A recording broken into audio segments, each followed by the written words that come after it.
timing eh. Tsaka wala pang ano, hangin wala pa.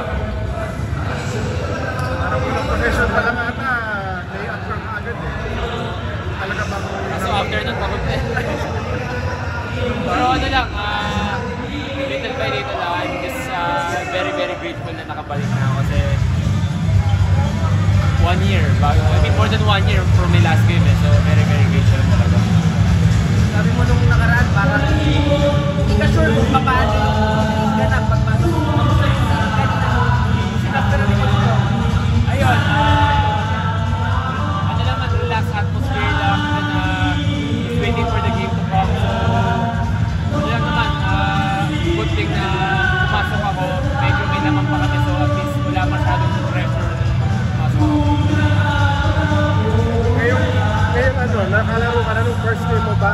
Tingin mo ba yung mga jitters, yung mga apprehensions mo on coming back, medyo mawawala na rin kahit paano? To be honest, kanina, siguro it's more of wala na talaga akong hangin. Talagang I really need to get more games para makuha ko yung rhythm ko.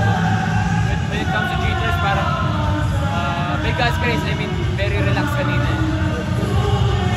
Pero siguro naman sa ano, parang yung lalagay ko ata,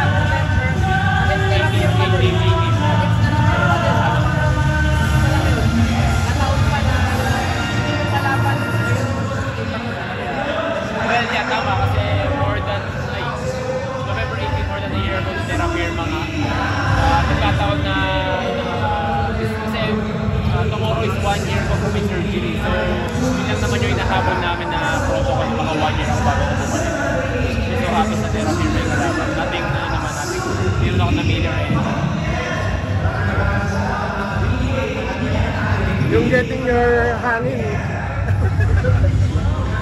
yung getting nga yung hangin na may ano na lang yan. Konting More games. Yeah, yun doon mo lang. Kasi sa practice, kahit anong pakondisyon mo, pakondisyon ka, pero iba yung sa game eh. Minsan dalawang balik pa lang doon, pagod ka na eh. So, ayun. Just so happy, ganun talaga. Kulang sa